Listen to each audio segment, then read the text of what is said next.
Hello good evening friends, कैसे हैं आप लोग। उम्मीद करते हैं अच्छे होंगे, पहले जैसे ही होंगे। दोस्तों, हमने पिछले क्लास में इलेक्ट्रिक फील्ड लाइंस पढ़ा था और आज हम पढ़ेंगे इलेक्ट्रिक पोटेंशियल एनर्जी।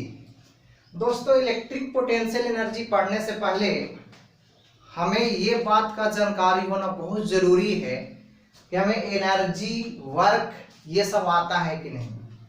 ये सब 11th क्लास में पढ़ना था, लेकिन फिर भी मैं एक बार आपको रिमाइंड करवा देता हूं, ठीक है। दोस्तों देखिए, सबसे पहले तो एक बात हम जानेंगे, वर्क, जो मैं उम्मीद करता हूं आप जानते होंगे। वर्क इज इक्वल टू, दोस्तों हम लिखते हैं फोर्स डॉट डिस्प्लेसमेंट। अब देखिए, वर्क जो है वो फोर्स डॉट डिस्प्लेसमेंट करने के बाद मिला, तो आप इस चीज को लिख सकते हैं force into displacement into cos theta. ये जो रिजल्ट होगा ये कैसा होगा, स्केलर होना चाहिए दोस्तों। ये रिजल्ट क्या होगा, स्केलर होगा। समझ रहे बात। आपको दो वेक्टर का डॉट प्रोडक्ट करने के बाद रिजल्ट क्या मिलता है, स्केलर ही मिलता है भाई। ठीक, चलिए ओके। तो ये बात, तो आपको एक्चुअली में इलेक्ट्रोस्टैटिक्स में जो आपको वर्क यूज में आएगा वो इतना ही आएगा, इससे ज्यादा नहीं आएगा। ठीक है। ऐसे तो वर्क के बहुत सारे आपको फोर्स को चेक करने का तरीका होता है कि आपको कंजर्वेटिव फोर्स है या नहीं है ना। आप पढ़े होंगे, बहुत टाइप का होता है। एक तो भी कांस्टेंट फोर्स हो गया, है ना। कंजर्वेटिव के लिए फंक्शन आपने पढ़ा कि एक फोर्स जो कांस्टेंट फोर्स होते हैं वो भी कंजर्वेटिव होते हैं, जैसे mg वगैरह। mg जो कांस्टेंट फोर्स, लेकिन फिर भी ये क्या है, कंजर्वेटिव है। कुछ फोर्स ऐसे होते हैं जो x y z के फंक्शन होते हैं, लेकिन फिर भी वो कंजर्वेटिव फोर्स होते हैं, जैसे स्प्रिंग फोर्स वगैरह। ठीक है। तो खैर वो सब बातें ठीक है, आपको एडवांस लेवल सवाल में आपको यूज में आएगा और वो हम आपको बताएंगे भी। जब प्रैक्टिस जब मैं करवाऊंगा IIT के क्वेश्चन का, तो मैं बिल्कुल ही आपको बताऊंगा। ठीक है। खैर फिलहाल इन चीजों पे चलते हैं। तो वर्क बराबर आपने ऐसा देखा। देखिए, आपको एक बात है कि आप जानते हैं कि आपको कंजर्वेटिव फोर्स की अगर मैं बात करूं,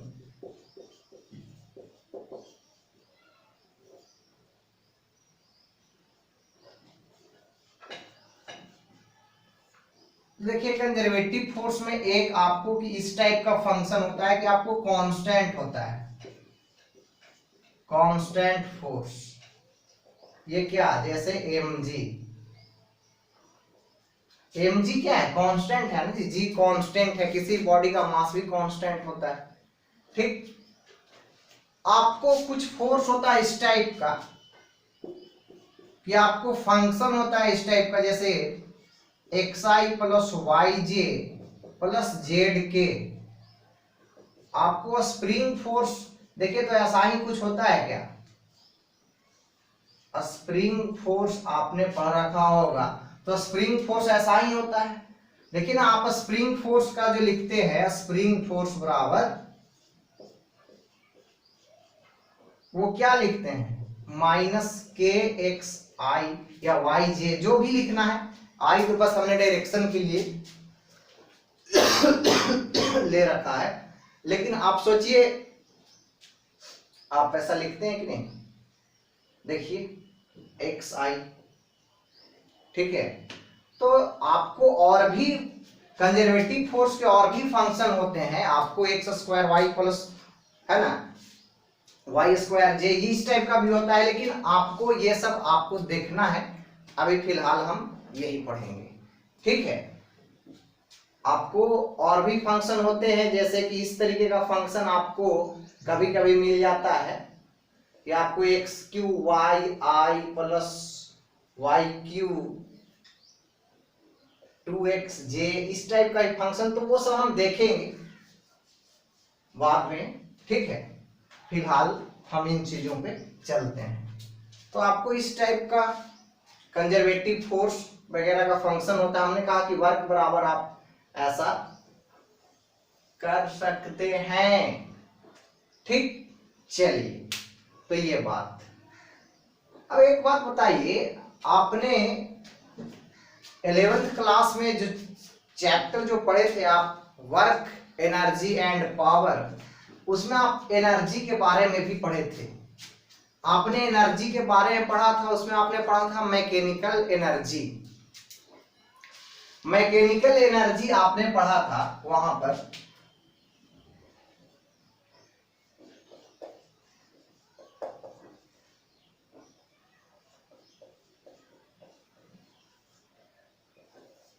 ये मैकेनिकल एनर्जी हमने पढ़ा था। तो देखो, मैकेनिकल एनर्जी आखिर है क्या? तो मैकेनिकल एनर्जी ये है कि आपको मैकेनिक्स के वजह से जो एनर्जी डेवलप हो जाए वही है मैकेनिकल एनर्जी। तो मैकेनिक्स क्या है भाई? मैकेनिक्स में यही है कि आपको फोर्स अप्लाई करके हम क्या कर सकते हैं, फोर्स अप्लाई कर हम जो जो चेंजेस ला सकते हैं वो हम कहाँ पर पढ़ेंगे? मैकेनिक्स में पढ़ेंगे। ठीक है, तो आप क्या कर सकते हैं? फोर्स अप्लाई करने के बाद कोई चीज दौड़ सकता है, भाग सकता है, किसी चीज को रोका जा सकता है, किसी चीज को तोड़ा जा सकता है, ये किया जा सकता है ना। या तो उसका कॉन्फ़िगरेशन चेंज कर सकते हैं, या तो आप उसका कंस्ट्रक्शन चेंज कर सकते हैं फोर्स अप्लाई करके, यही कर सकते हैं। ठीक है, तो बेसिकली आपको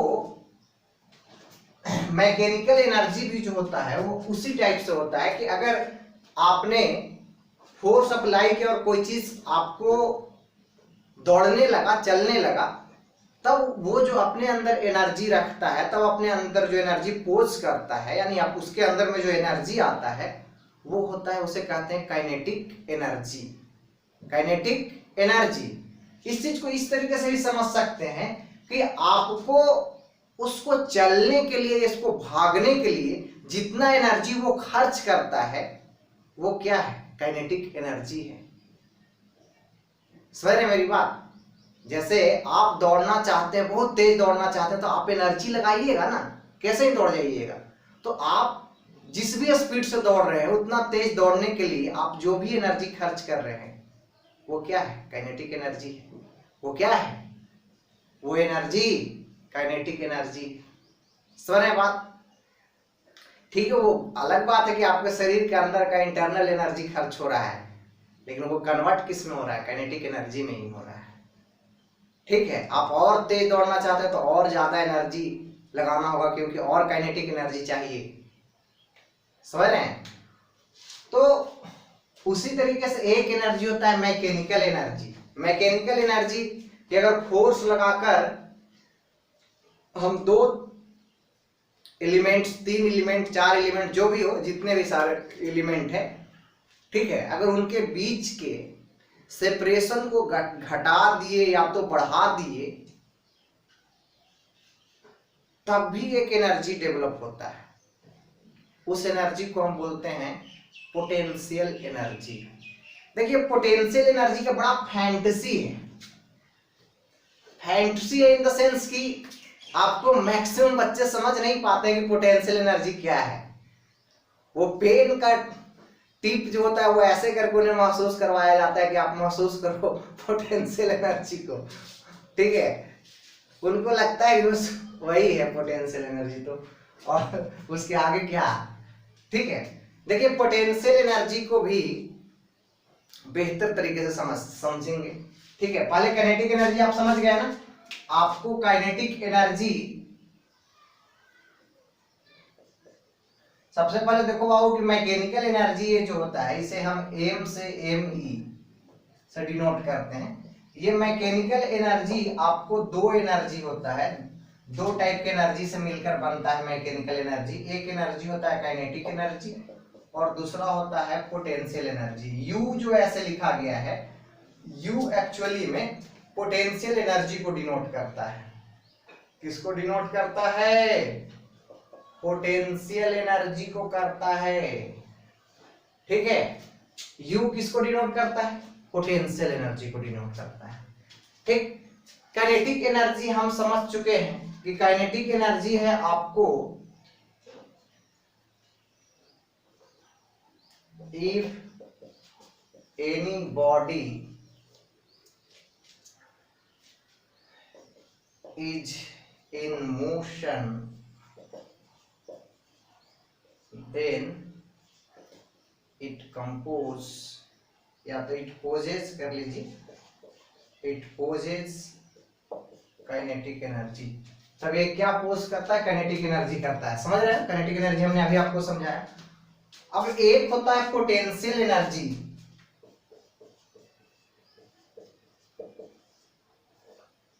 देखिए पोटेंशियल एनर्जी को बेहतर तरीके से समझ जाइए। ये है क्या? देखो पोटेंशियल एनर्जी जो है ना, वो बेसिकली आपको इंटरेक्शन के वजह से जो एनर्जी डेवलप होता है उसे ही पोटेंशियल एनर्जी कहते हैं। तो इंटरेक्शन आपको दो हो सकता है, दो टाइप का हो सकता है, अट्रैक्टिव और रिपल्सिव दोनों हो सकता है इलेक्ट्रोस्टैटिक्स के केस में। लेकिन अगर नॉर्मली सोचिए, अगर इलेक्ट्रोस्टैटिक्स नहीं हो, यानी चार्ज वगैरह नहीं हो, तो इंटरेक्शन कैसा हो सकता है? सिर्फ अट्रैक्टिव हो सकता है। हो सकता है कि नहीं? सिर्फ कैसा हो सकता है? अट्रैक्टिव हो सकता है। सर बात मैं क्या कहना चाह रहा हूं, ठीक? अरे यार कहां से आ गए तुम?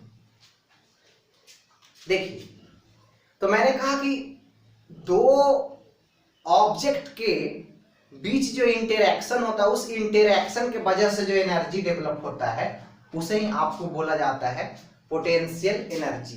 जैसे देखिए इस चीज को आप फील कर सकते हैं। आपने जब 11th क्लास में काइनेटिक थ्योरी ऑफ गैसेस पढ़ा होगा, तो वहां पे आपने पढ़ा होगा कि जो आइडियल गैस होते हैं वो जो भी एनर्जी कंपोज करते हैं वो सिर्फ काइनेटिक एनर्जी होता है, पोटेंशियल एनर्जी नहीं होता है। तो क्यों नहीं होता है? तो आपको लॉजिक दिया जाता है कि आपको आइडियल गैस मॉलिक्यूल्स जो होते हैं वो इंटरैक्टिव नेचर के नहीं होते, यानी एक दूसरे को इंटरैक्ट नहीं करते हैं, इसलिए यहाँ पे पोटेंशियल एनर्जी नहीं है। सर है बात? तो जाहिर सी बात है कि आपको पोटेंशियल एनर्जी ऐसा एनर्जी है जो इंटरैक्शन के वजह से आपको पिक्चर में आता है, ठीक? तो ये बात। अब जैसे देखिए आपको थोड़ा सा ये मजाक टाइप का लगेगा, लेकिन देखिए ये सच्चाई है। एक्चुअली में ये दो चीज हमने अपने दोनों हाथों में ले रखा है, ठीक है? आपको एक पेन है और एक मेरा चश्मा, ठीक? मैं कह रहा हूं कि दोनों के बीच में अभी में इंटरैक्टिव फोर्स, अट्रैक्टिव फोर्स लग रहा है। अट्रैक्टिव फोर्स लग रहा है। इंटरैक्टिव फोर्स किस टाइप का? अट्रैक्टिव नेचर का लग रहा है।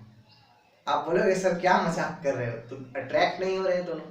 लग रहा है एक्चुअली में, लेकिन इतना कमजोर फोर्स है कि इन दोनों को डिस्प्लेस्ड नहीं कर रहा है, इन दोनों को डिस्प्लेस्ड नहीं कर पा रहा है, ठीक? तो ये बातें, तो इन दोनों को डिस्प्लेस्ड नहीं कर पा रहा है लेकिन फिर भी लग रहा है। तो अब अट्रैक्टिव फोर्स लग रहा है, वो फोर्स कुछ ना कुछ तो होगा, ठीक है? बहुत छोटा ही होगा लेकिन कुछ ना कुछ तो होगा।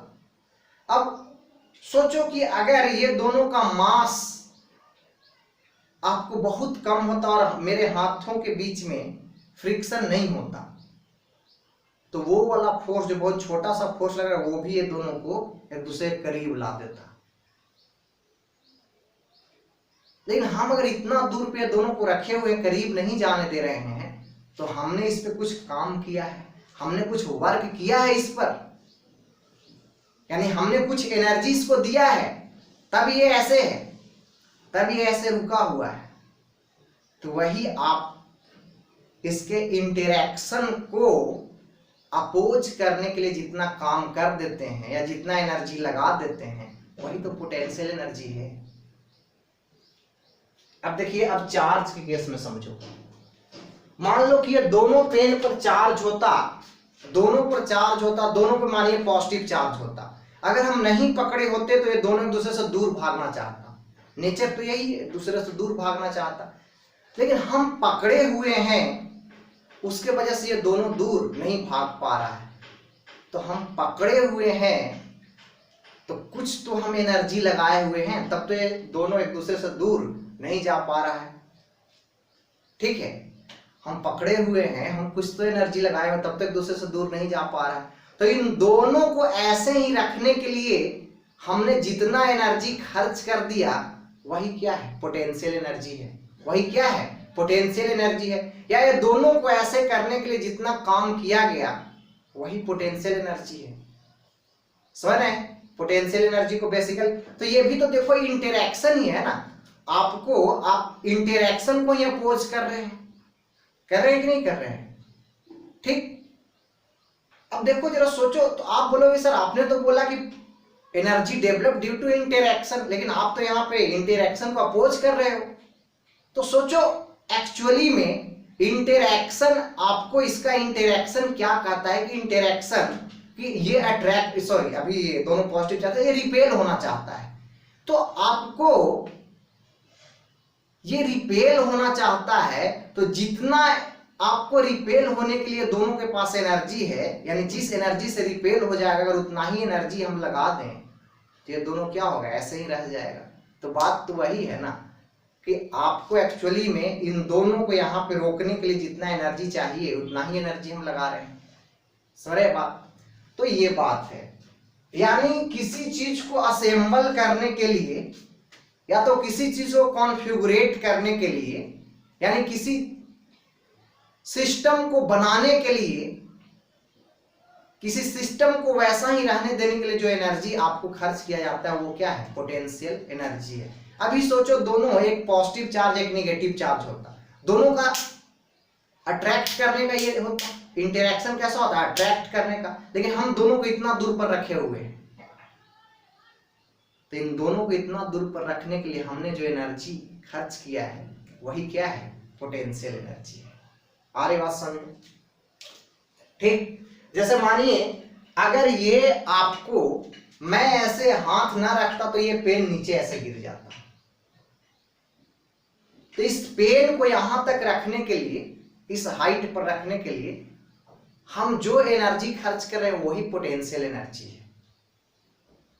नहीं तो ये क्या था, ग्राउंड इसको अट्रैक्ट कर रहा था ना, ग्राउंड इंटरेक्ट कर रहा था। कैसा इंटरेक्शन, अट्रैक्शन वाला इंटरेक्शन। ये ग्राउंड की ओर अट्रैक्ट होना चाह रहा था, नीचे जाना चाह रहा था, लेकिन हमने इसे रोक दिया कि आप नीचे नहीं जा सकते, ऐसे रहो। तो हमने इसको रोकने के लिए जो एनर्जी खर्च किया वही क्या है, पोटेंशियल एनर्जी है। देखिए अब मैं आपको पोटेंशियल एनर्जी पे काफी ज्यादा देर तक बातें बता रहा हूं, इसलिए ताकि आपको फील हो जाए कि पोटेंशियल एनर्जी एक्चुअली में होता क्या है। ठीक, बात समझ रहे हैं, पोटेंशियल एनर्जी क्या होता है ना। तो ये बातें आप पोटेंशियल एनर्जी के लिए आप लिख सकते हो, एनर्जी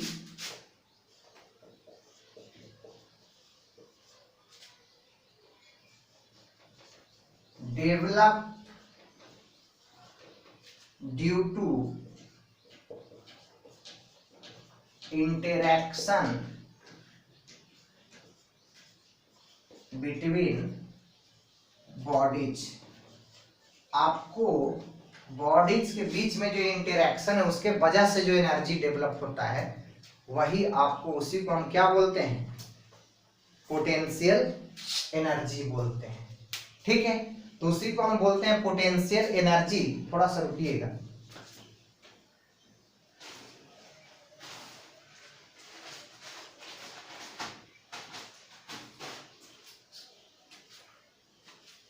तो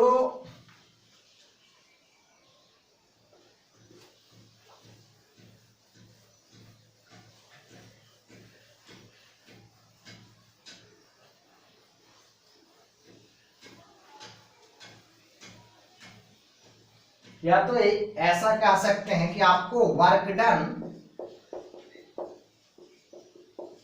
bye external agent to oppose the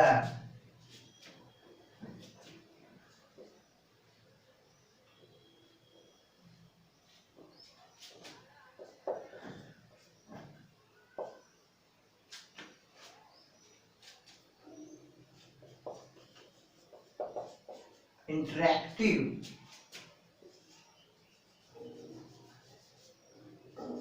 action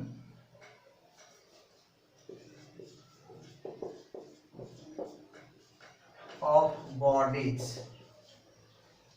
अगर आपको बॉडीज के इंटरैक्टिव एक्शन को अपोज करने के लिए कोई एक्सटर्नल एजेंट जो काम करता है वो क्या है, आपको पोटेंशियल एनर्जी। जैसे मानिए कि ये बॉल था, इसका नेचर था नीचे आने का, इस पे नीचे में फोर्स mg लग रहा था तो ये तो नीचे ही आना चाह रहा था। लेकिन अगर आपने अपने हथेली से इसे रोक लिया ऐसे यहां पर, तो यानी आपने इस पर जो वर्क किया इसको रोकने के लिए, वही क्या है, पोटेंशियल एनर्जी है। वो क्या है, पोटेंशियल एनर्जी है। ठीक, आपको दो चार्ज है प्लस Q और माइनस Q, दोनों एक दूसरे की तरफ जाना चाहता है, लेकिन कोई एक्सटर्नल एजेंट आपको ये दोनों को R दूरी पर ही रखे हुए हैं, R दूरी पर ही रोके हुए हैं। तो उस एक्सटर्नल एजेंट ने जो काम किया, जो वर्क किया, ये दोनों को इतना ही दूर पर रोके रहने के लिए, वही क्या है, पोटेंशियल एनर्जी। ठीक, चलिए, तो ये बात देखो, पोटेंशियल एनर्जी की एक बातें और है कि आपको एक्चुअली में हम जो मैथमेटिकली कैलकुलेट कर पाते हैं वो पोटेंशियल एनर्जी नहीं, चेंज इन पोटेंशियल एनर्जी को कैलकुलेट करते हैं। हम जो मैथमेटिकली कैलकुलेट करते हैं वो क्या, पोटेंशियल एनर्जी नहीं, वो क्या होता है, चेंज इन पोटेंशियल एनर्जी होता है। ठीक, यानी बात ये है कि हमने जो कैलकुलेट किया है, हम जो भी आगे कैलकुलेट करेंगे पोटेंशियल एनर्जी, वो आपको चेंज इन पोटेंशियल एनर्जी होगा।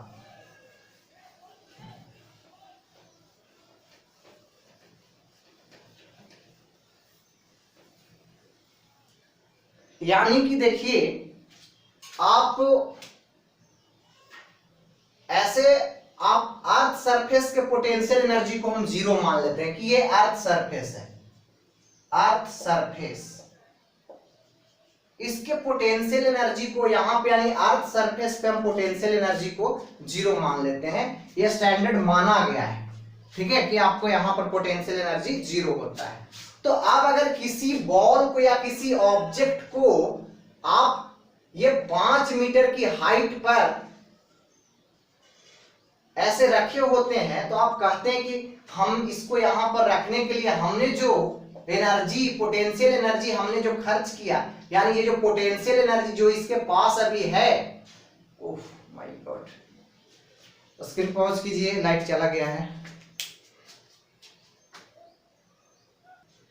ठीक, देखिए ध्यान दीजिए, यानी तब इसको 5 मीटर के हाइट पर रखने के लिए हम जो एनर्जी लगाएंगे, यानी हम जो एनर्जी खर्च करेंगे, यानी हम जो वर्क करेंगे, वो हो जाएगा mgh बराबर, हम जो लाते हैं कि ये 50 जूल आया ऐसा, तो ये 50 जूल जो हम लाए, ये एक्चुअली में क्या है ना कि आपको यहां पर के पोटेंशियल एनर्जी को हम यूएफ मान लिए थे और यहां वाले पोटेंशियल एनर्जी को यूआई माने थे, और यूएफ माइनस यूआई बराबर एक्चुअली ये 50 है, यानी ये चेंज इन पोटेंशियल एनर्जी है। What is this, this is not potential energy, actually this is change in potential energy. ये क्या है, चेंज इन पोटेंशियल एनर्जी है, यानी आप जो वहां पे U लिखे हैं, U actually change in potential energy है और वो है 50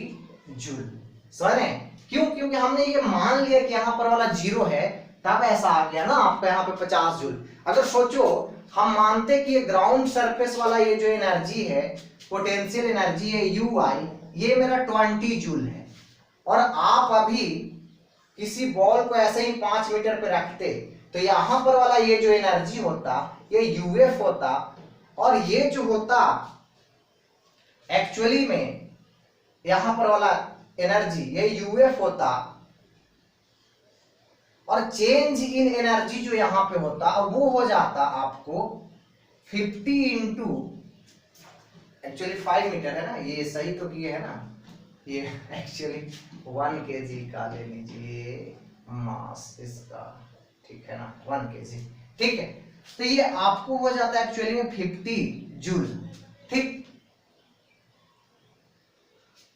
अब लेकिन ये तो 50 जूल एक्चुअली में ये जो है आपको change in potential energy 50 joule है ना, यहाँ पे एक्चुअल एनर्जी जो है यूएफ ये कितना हो जाता, ये हो जाता एक्चुअल हो जाता आपको जैसे लिखते हैं ना, लिखते हैं ना कि यूएफ माइनस यूआई बराबर चेंज इन पोटेंशियल एनर्जी है ना, फाइनल माइनस इनिशियल।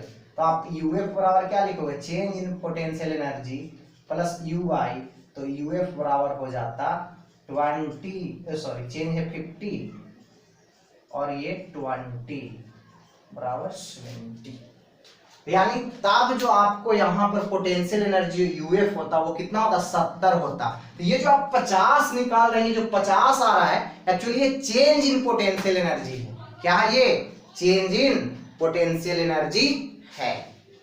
बात समझ रहे हैं? ओके, यानी पोटेंशियल एनर्जी जो मैथमेटिकली आप कैलकुलेट करते हो वो change in potential energy calculate करते हैं, del U, change in potential energy हम कैलकुलेट करते हैं। देखिए बात को समझिए थोड़ा सा और, जैसे हमने कहा कि आपको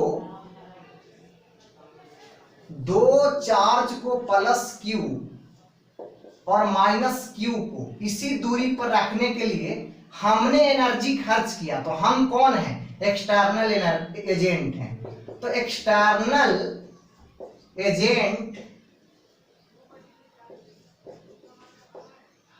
हम एक्सटर्नल एजेंट, हमने क्या किया, एनर्जी खर्च किया। एक्सटर्नल एजेंट एनर्जी को क्या किया, खर्च किया।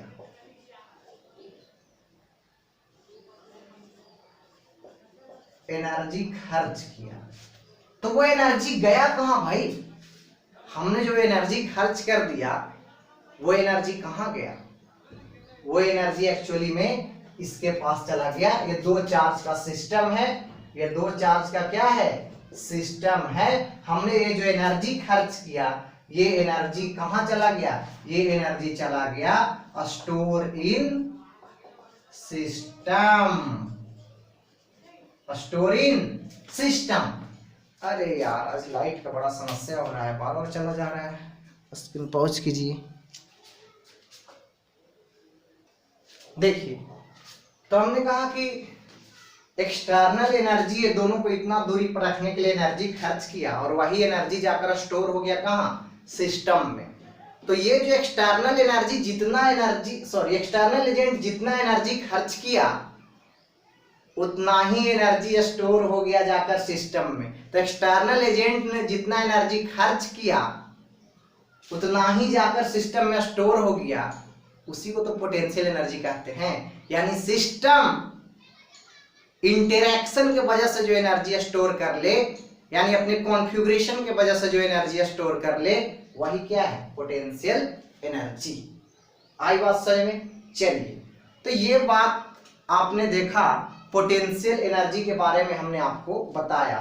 अब देखो एक चीज और है जो पीछे की चीजों में आपको जानना है, वो है कि देखिए आपने सुना होगा कि work done by internal conservative force, work done by internal conservative force, इस चीज को ऐसे लिख सकते हैं, work done by internal, INT से इंटरनल समझ लेना, और CON conservative, work done by internal conservative force बराबर आप जानते होंगे negative change in potential energy.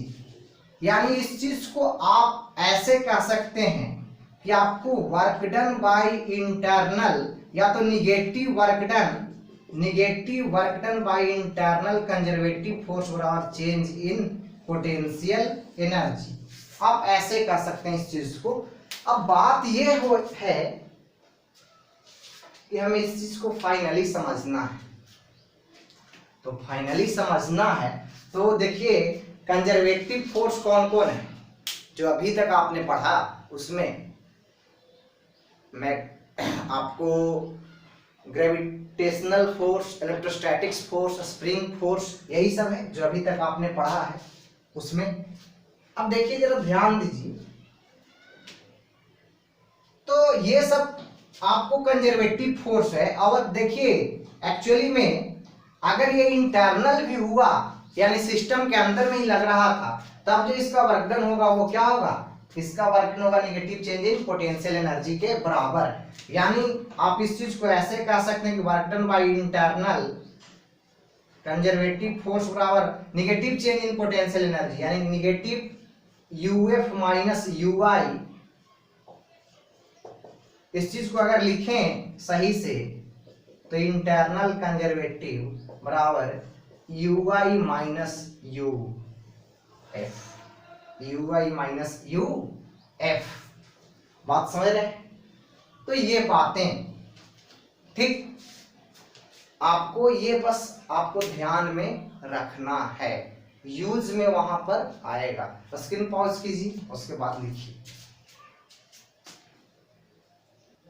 देखिए ध्यान दीजिए, अब हम लोग पढ़ेंगे इलेक्ट्रिक पोटेंशियल एनर्जी। एक्चुअली हम पढ़ ही चुके हैं potential energy, electric potential energy, है ना। आपको अगर इलेक्ट्रिकल फोर्स की वजह से पोटेंशियल एनर्जी डेवलप हो रहा है तो इलेक्ट्रिक पोटेंशियल एनर्जी है, दैट्स इट।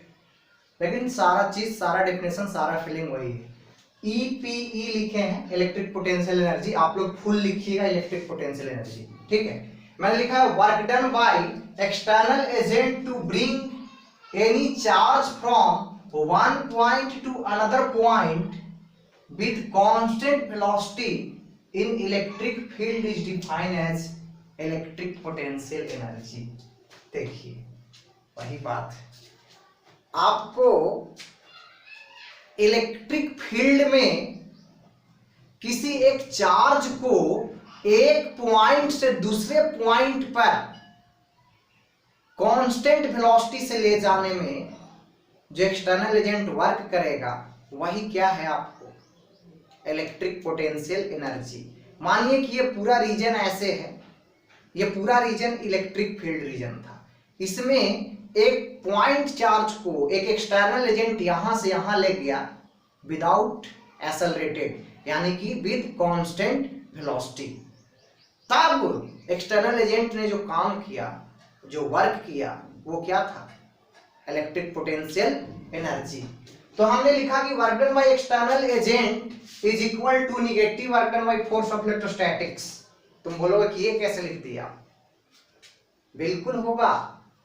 देखिए एक बात बताइए कि आपको एक्सटर्नल एजेंट ने जो वर्क किया और इलेक्ट्रोस्टैटिक फोर्स ने जो वर्क किया, जैसे बात है कि इलेक्ट्रिक फील्ड है, तो इलेक्ट्रिक फील्ड है तो आपको इलेक्ट्रोस्टैटिक्स फोर्स भी होगा, तो इलेक्ट्रिक फील्ड है तो इलेक्ट्रोस्टैटिक्स फोर्स भी होगा। तो देखो एक्चुअली में एक फॉर्मूला आप जानते होंगे कि आपको टोटल वर्क बराबर आप जो जानते हैं वो आप जानते हैं कि टोटल वर्क का मतलब क्या, कि work done by internal force plus work done by external force सब बराबर होता है क्या, चेंज इन काइनेटिक एनर्जी। ये 11th में आप वर्क पावर एनर्जी में जब पढ़ेंगे तो इस थ्योरम को कहते हैं वर्क एनर्जी थ्योरम, कि आपको work done by internal force plus work done by external force is equal to change in kinetic energy. एक बात बताइए, चार्ज जो गया है एक पॉइंट से दूसरे पॉइंट पर कांस्टेंट वेलोसिटी से गया है कि नहीं गया है, तो कांस्टेंट वेलोसिटी से गया है तो काइनेटिक एनर्जी में कोई चेंजिंग हुआ क्या, नहीं हुआ, कोई चेंजिंग नहीं हुआ, यानी काइनेटिक एनर्जी में कोई चेंजिंग नहीं। तो ये डाटा को क्या लिख दो, जीरो लिख दो भाई। तो work done by internal force plus work done by external force बराबर जीरो। तो हम लिख सकते हैं work done by internal force बराबर negative work done by external force, या तो इसी चीज को लिख सकते हैं work done by external force बराबर negative work done by internal force. हमने वही तो लिखा है यहाँ पे कि work done by external force बराबर negative work done by internal force. Force of electrostatics क्या है, इंटरनल फोर्स, दोनों चार्ज के बीच लगने वाला फोर्स है, समझ रहे हैं।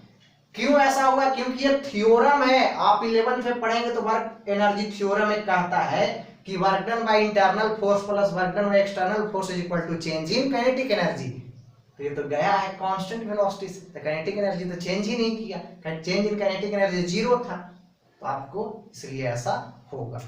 चलिए ठीक, अब आइए इस फिगर पे हमने क्या किया कि दो चार्ज ले रखा है, एक आपको Q1 और एक चार्ज ले रखा है Q2। आपको शुरू में दोनों R1 दूरी पर था और एक पॉइंट है C, A B C, Q1 A पर था, Q2 B पर था और एक पॉइंट है C।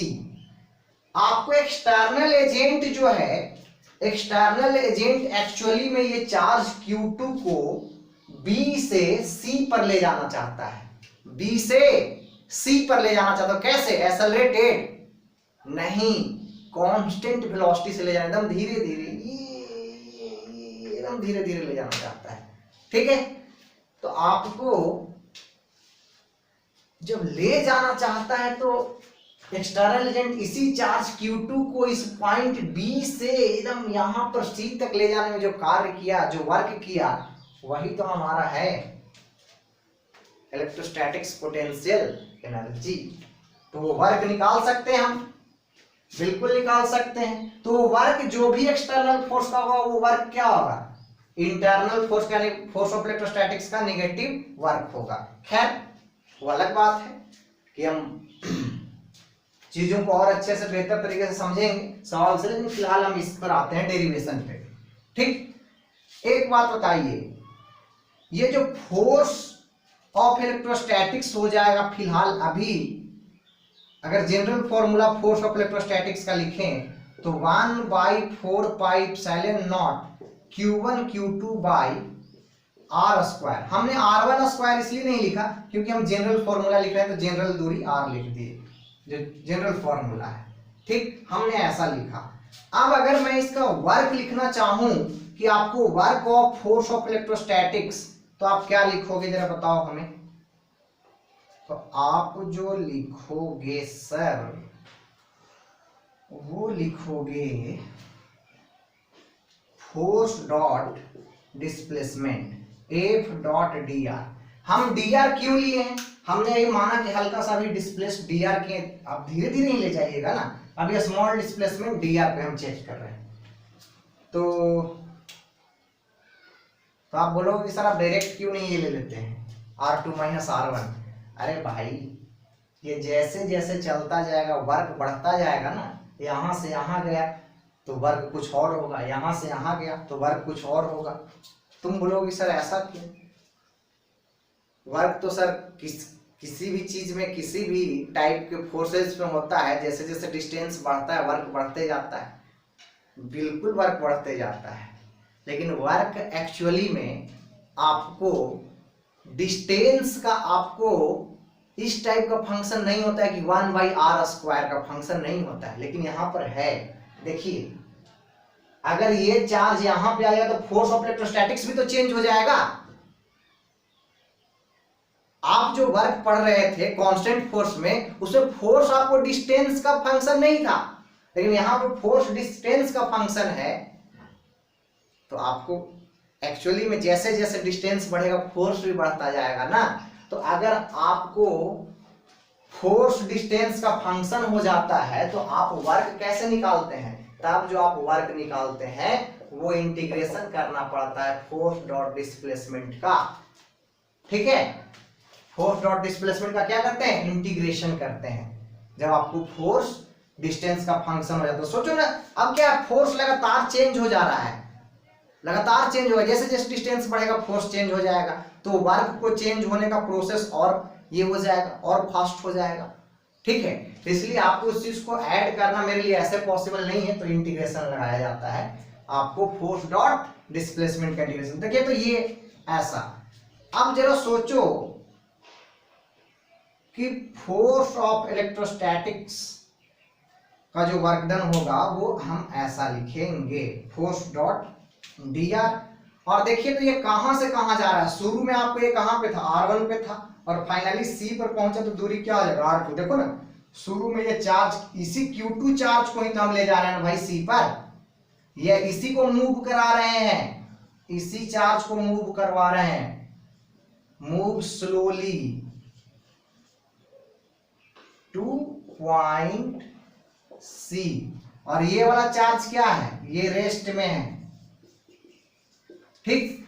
तो आप इसी को स्लोली मूव करवा रहे हैं Q2 को।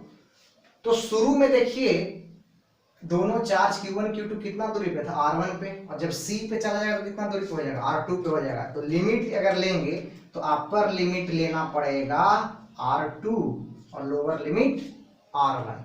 चलिए ठीक है, इन चीजों को नोट कर लीजिएगा, आपको काम देगा समझने से लेकर कॉन्सेप्ट बिल्डअप हर चीज में।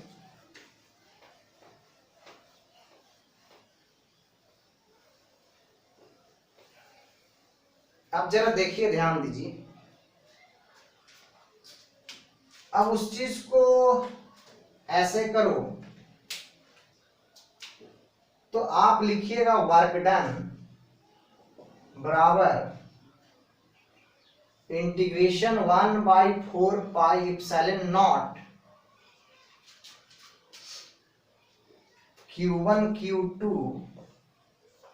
By R square dr, R2 R1। Constant term को सबको बाहर कर देते हैं,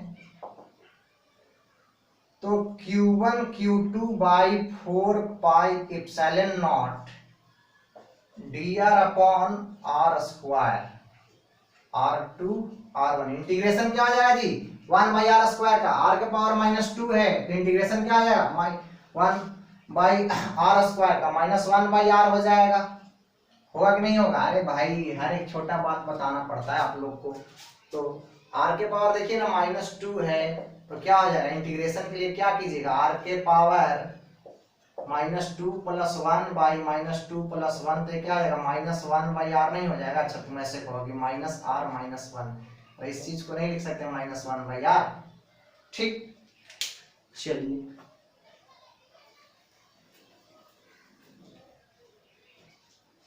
देखिए भाई, ध्यान दीजिए।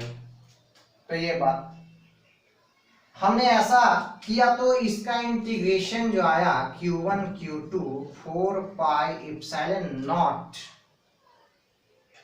एक्चुअली में, और इंटीग्रेशन जब हमने कर दिया तो आया 1 - 1/r R2 R1 ऐसा। अब ये ऐसा आ गया तो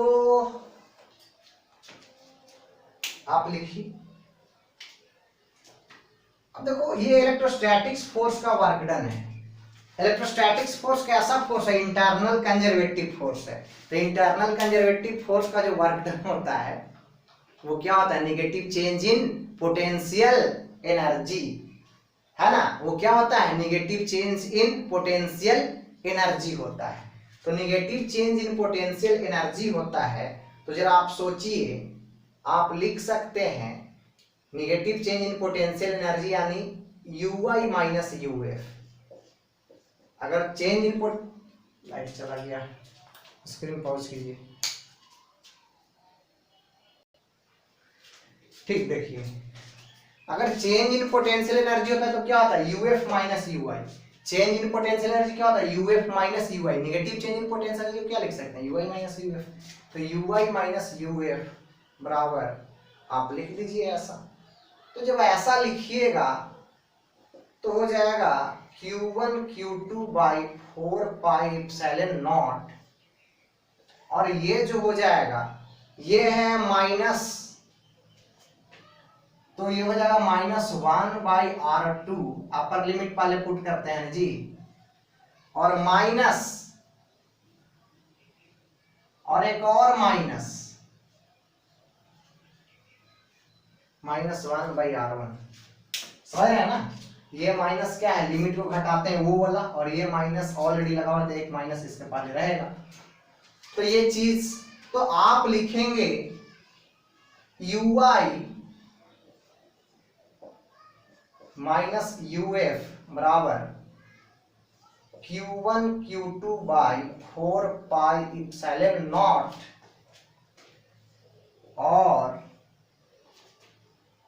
1/r1 - 1/r2 ये आ गया। जब ऐसा आ गया तो आप मान लीजिए कि late R2 tends to infinity. R2 क्या है? बहुत बड़ा दूरी है। ये जो R2 है इसको हमने मान लिया कि बहुत बड़ा दूरी है, टेंड्स टू इंफिनिटी है।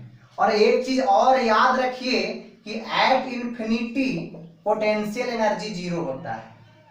एट इंफिनिटी पोटेंशियल एनर्जी बराबर जीरो। आपको इंफिनिटी पे पोटेंशियल एनर्जी क्या माना गया है? जीरो माना गया है। जैसे ग्रेविटेशनल पोटेंशियल एनर्जी को अर्थ सरफेस पे जीरो माना गया है, उसी तरीके से इलेक्ट्रोस्टैटिक्स पोटेंशियल एनर्जी को इंफिनिटी पे जीरो माना गया है। क्यों?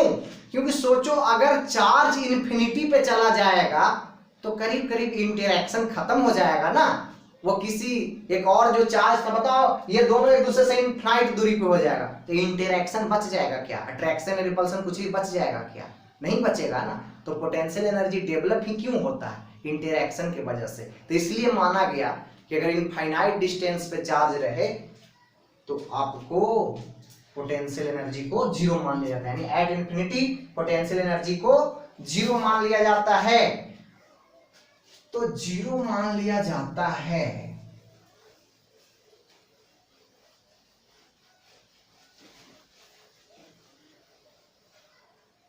तो देखो भाई, तो फाइनल पोटेंशियल एनर्जी क्या हो गया? जीरो। R2 को इंफिनिटी मान लिया तो R2 पे ही तो फाइनल पोटेंशियल एनर्जी था ना। देखो ना, ये R1 था तो यहाँ पे क्या था? इनिशियल पोटेंशियल एनर्जी, यानी जो शुरू में जो चार्ज का, दोनों चार्ज के बीच का दूरी था, ये R2 पे यानी C पर, यहाँ पे क्या था? फाइनल पोटेंशियल एनर्जी था।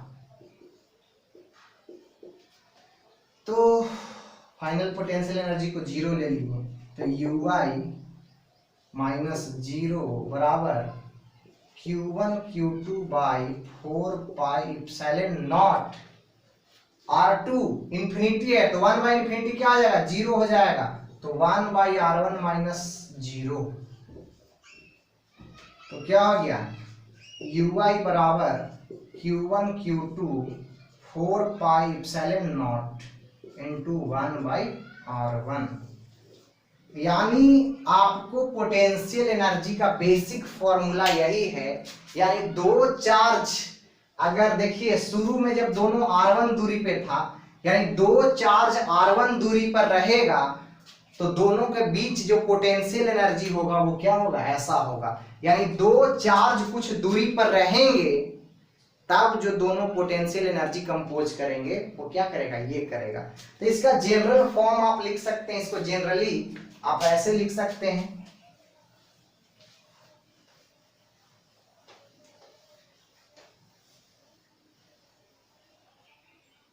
जनरल फॉर्म लिख लीजिए।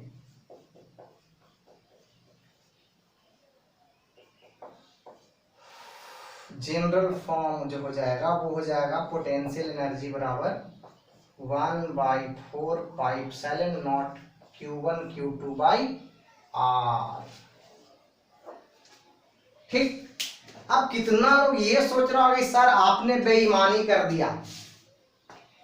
तो बहुत लोग ये भी सोच रहे होंगे कि सर ने क्या बेईमानी किया। कुछ लोग बोलेगा कि सर आपने लिखा था कि जो पोटेंशियल एनर्जी है work done by external force और निगेटिव वर्क डन बाय ये इंटरनल कंजर्वेटिव फोर्स यानी फोर्स ऑफ इलेक्ट्रोस्टैटिक्स। लेकिन सर आपने तो ये निकाल दिया। अरे भाई, तो हमने negative work done of electrostatics ही तो निकाला है ना। Negative work done of electrostatics को ही तो कहा हमने ना, चेंज इन पोटेंशियल एनर्जी। ठीक है। या तो अगर हम किसी केस में positive work done of electrostatics भी निकाल दें तो इसका मतलब समझ लीजिएगा कि अगर इलेक्ट्रोस्टैटिक्स का वर्क डन पॉजिटिव होगा तो एक्सटर्नल फोर्स का वर्क डन निगेटिव होगा। लेकिन ऐसा होता नहीं है। हमेशा इलेक्ट्रोस्टैटिक्स का वर्क डन निगेटिव होगा और एक्सटर्नल फोर्स का वर्क डन क्या होगा? पॉजिटिव होगा। इस बात को समझिए। देखिए, थोड़ा सा फील करवा देते हैं इस बात को। यही था डेरिवेशन, बस इतना ही था। अब आगे जो भी है बस आपको फील करवाने के लिए, समझने के लिए कर रहे हैं।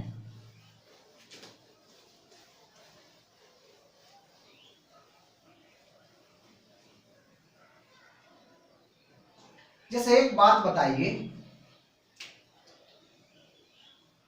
दो चार्ज है, दोनों अगर पॉजिटिव है तो ये भागना चाहता है इधर। अब भागना चाहता है इधर, यानी फोर्स ऑफ इलेक्ट्रोस्टैटिक्स लग रहा है इधर, लेकिन इसको ऐसे रखा गया है, यानी कि इस पर एक्सटर्नल फोर्स इधर लगाया गया होगा। तो सोचो अभी इसी चार्ज पर फोकस करते हैं, इस पर इलेक्ट्रोस्टैटिक्स फोर्स इधर लग रहा है ना, और एक्चुअली ये भागना भी इधर ही चाह रहा है। हम इस पर एक्सटर्नल फोर्स लगा दिए इधर, ताकि ये यहीं पर ऐसे रहे। अब जरा सोचो, आप इस पर एक्सटर्नल फोर्स इधर लगाए, यानी इसका आप जो टेंडेंसी था वो इधर कर दी, यानी आप इसको इधर जा रहा था एकाएक रोक दिए, यानी आप इसका फोर्स इधर कर दिए। हल्का सा अगर एक्सटर्नल फोर्स और बढ़ेगा तो ये इधर चलना शुरू कर देगा, या तो अभी भी ये कांस्टेंट स्पीड से इधर चलना शुरू कर दिया। यानी दोनों चार्ज एक दूसरे से दूर भागना चाह रहा था, आप दोनों को करीब लाना चाह रहे हैं। तो बेसिक नेचर मोशन का ये है कि अब ये वाला चार्ज चल भी इधर ही रहा है ना। देखो ना भाई, अब एक्सटर्नल फोर्स ऐसे लगा दिए, ऐसे आप इलेक्ट्रोस्टैटिक्स फोर्स यही डिफाइन करें कि एक्सटर्नल फोर्स एक जगह से दूसरी जगह ले जाता है। तो एक्सटर्नल फोर्स इधर लग के इसको ले भी जा रहा है इधर ही, तो ले भी जा रहा है इधर ही ये चल रहा है। तो देखो फोर्स, एक्सटर्नल फोर्स भी इधर ही, चल भी रहा है इधर ही, इसका वर्क डन क्या हो जाएगा, पॉजिटिव होगा। ये चल रहा है इधर, इलेक्ट्रोस्टैटिक्स फोर्स लग रहा है इस पे इधर, तो दोनों अपोजिट में है, तो work done bye electrostatics force क्या हो जाएगा, निगेटिव हो जाएगा। होगा कि नहीं, बिल्कुल होगा। समझ रहे हैं? तो ये बातें अब देखिए, जरा समझिए एक बात और। अभी देखो इसमें बहुत सा बात है, इसमें बहुत सारे सवाल करवाएंगे, लेकिन इससे पहले की कुछ बात है इसमें जो आप समझ लीजिए।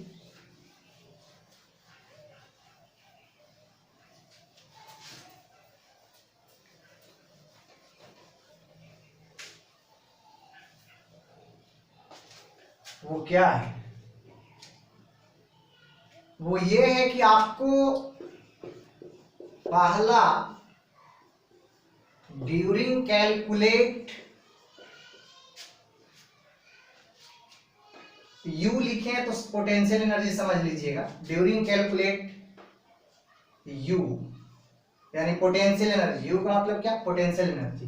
During calculate potential energy we take sign of charge. हम चार्ज का साइन लेंगे बाबू। यहां पर देखिए, इलेक्ट्रिक फील्ड और इलेक्ट्रोस्टैटिक्स फोर्स कैलकुलेट करते समय हम चार्ज का साइन नहीं ले रहे थे। क्यों? क्योंकि आपको बस वो जो हम कैलकुलेट करते थे वो मैग्नीट्यूड कैलकुलेट होता था, डायरेक्शन तो हमें चार्ज के साइन से ही मिल जाता था। But this is a scalar quantity, ये स्केलर क्वांटिटी है। आपको इलेक्ट्रिक पोटेंशियल जो है, electric potential energy scalar quantity, इसमें डायरेक्शन नहीं है। ये निगेटिव पॉजिटिव होगा, ये बताएगा कि बढ़ा या घटा, तो बढ़ा या घटा ये निगेटिव पॉजिटिव से बताएगा, तो हमको तो चार्ज का साइन लेना पड़ेगा। ठीक है, तो आपको बीटेक साइन ऑफ चार्ज है ना, क्योंकि आपको ये क्या होता है, घट भी सकता है बढ़ भी सकता है। इट में इंक्रीज, ऐसे किए तो इंक्रीज और डिक्रीज और and remain same, and remain same, और उतना ही भी रह सकता है, जीरो भी हो सकता है। ठीक है, it may be positive, negative and zero. ये पॉजिटिव, निगेटिव, जीरो कुछ भी हो सकता है बाबू, है ना। चलिए, scalar quantity, it is a scalar quantity,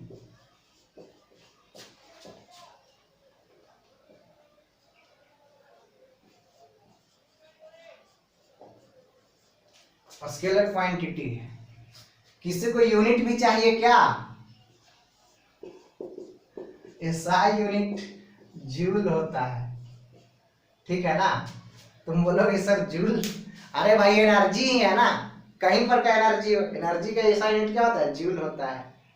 ठीक, तो देखो बात को समझो, अगर दोनों चार्ज पॉजिटिव हो गया, दोनों ही चार्ज पॉजिटिव हो जाएगा, तो हमने कहा कि कैलकुलेट करते समय चार्ज का साइन आपको लेना है। तो सोचिए फॉर्मूला तो यही है ना, 1/4πε0 Q1 Q2 अपॉन R। तो अगर दोनों पॉजिटिव हो जाएगा, तो पॉजिटिव गुने पॉजिटिव पॉजिटिव, तो दोनों पॉजिटिव हो जाएगा, तो आपको एक्चुअली में U इज पॉजिटिव। अगर दोनों निगेटिव हो गया, दोनों ही चार्ज, ये भी निगेटिव ये भी निगेटिव, तो इस केस में भी U पॉजिटिव ही होगा। देखिए ना, दोनों निगेटिव भी हो जाएगा तो निगेटिव गुणे निगेटिव पॉजिटिव। लेकिन अगर ऐसा हो गया कि अगर एक पॉजिटिव हो गया एक निगेटिव हो गया, तो पोटेंशियल एनर्जी क्या हो जाएगा? निगेटिव हो जाएगा ना, पॉजिटिव गुणे निगेटिव निगेटिव। बात समझ रहे हैं? तो ये चीज, तो आपको इस तरीके से ये सब बातें आप यहाँ पे याद रखिएगा। वो तो हमने बता ही दिया है कि इन्फिनिटी पे पोटेंशियल, इलेक्ट्रिक पोटेंशियल एनर्जी को क्या लिया जाता है? जीरो। ठीक, तो ये बातें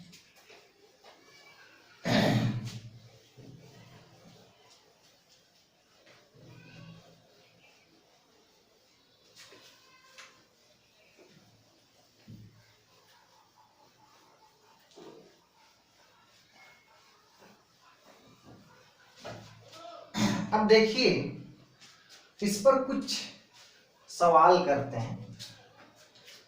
सोचो अगर दो चार्ज ऐसे दे दिया जाए,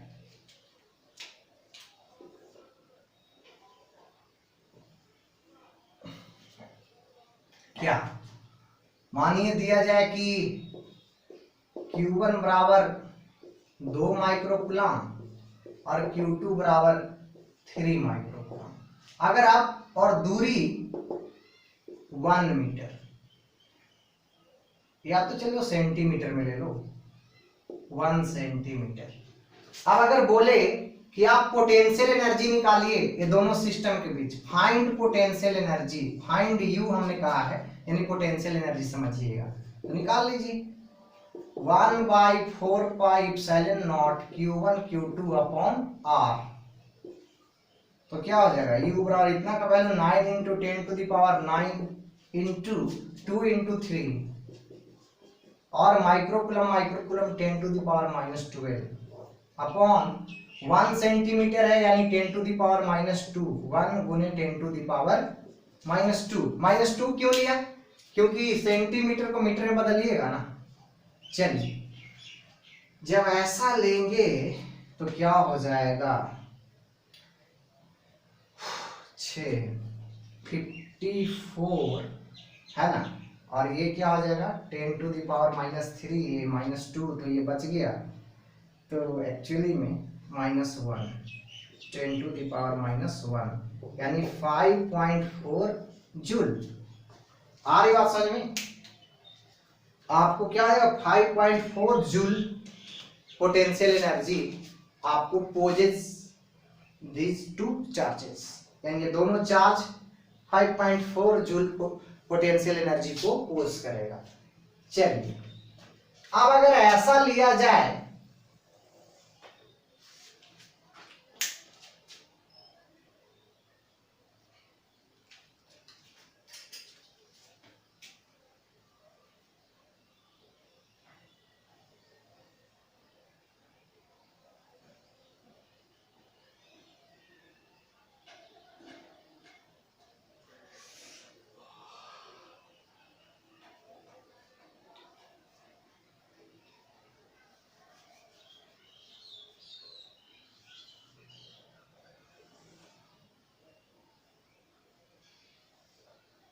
मान लीजिए इक्विलैटरल ट्रायंगल है,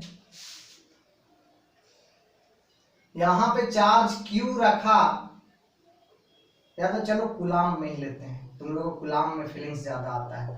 1 कूलाम 1 कूलाम 1 कूलाम। दूरी क्या रखे?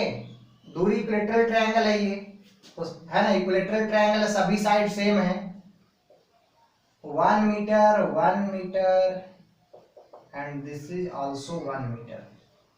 ये पॉइंट ए है, ये बी है, ये सी है।